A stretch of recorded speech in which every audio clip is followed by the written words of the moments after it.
আপোনালোকে গম পায় গোটেই অসমত more than 150 ব্লক আছে আমাৰ প্ৰত্যেকটো ব্লকতে আমি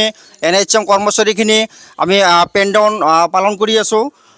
এই কৰ্মবিৰতি আজি তৃতীয় দিন কিন্তু চৰকাৰে আজিলৈকে কোনো ধৰণৰ গুৰুত্ব দিয়া নাই আমাক এছ'চিয়েশ্যনৰ ফালৰ পৰা কোনো ধৰণৰ ৰেছপন্স কৰা নাই চৰকাৰে মাতিব লাগিছিল এতিয়ালৈকে মাতা নাই কোনো ধৰণৰ তেনেকুৱা পদক্ষেপ লোৱা নাই গতিকে আমাৰ যিবিলাক দাবী আছে দাবীবিলাক স্পষ্ট আমাৰ ৰেগুলাৰেশ্যন কৰিব লাগে আৰু যেতিয়ালৈকে ৰেগুলাৰেশ্যন নহয় তেতিয়ালৈকে পে স্কেল দি থাকিব লাগে আৰু পে স্কেলটো ষ্ট্ৰাকচাৰটোৰ যিটো 7 পে কমিশ্যন সপ্ত দৰমহা আয়োগৰ মতে দিব লাগে যদি এইখিনি নিদিয়ালৈকে আমাৰ দাবী যেতিয়ালৈকে পূৰণ নহয় তেতিয়ালৈকে আমি আন্দোলনৰ কাৰ্যসূচী হয়তো অনাগত দিনতো আকৌ ল'ব লগা হ'ব পাৰে এইখিনি দাবী আছে এইখিনি আমাৰ ন্যায্য দাবী আমি আজি প্ৰায় 15-20 বছৰে চাকৰি কৰি আছোঁ আমি সময় দি আছোঁ আমি পাব্লিকৰ ছাৰ্ভিচ দি আছোঁ যিখিনি প্ৰাপ্য আছে প্ৰাপ্যখিনি দিয়ক নহ'লে কিন্তু ভৱিষ্যতে আমি বেলেগ ধৰণৰ জংগী আন্দোলন কৰিবলৈ বাধ্য হ'ম পৰ্যায়ক্ৰমে লিগেল প্ৰচিডিউৰত আগবাঢ়িব লাগিব এই 3 দিনত যদি একো ফল নধৰে আমি অনাগত দিনত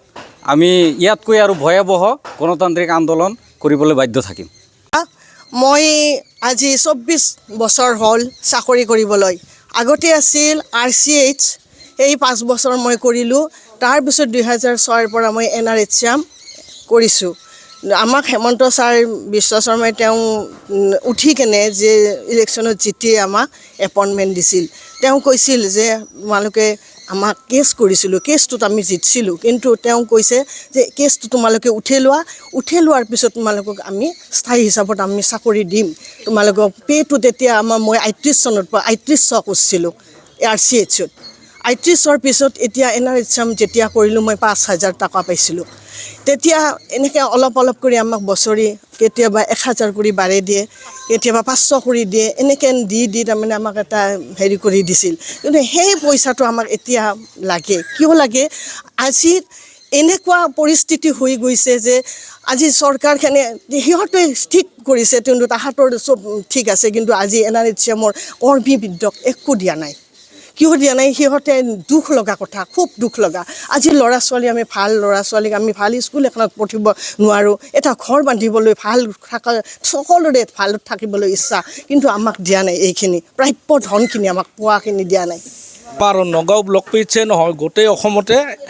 NHMৰ টেকনিকেল এণ্ড নন টেকনিকেল ব্ৰাঞ্চৰ মানুহবিলাকে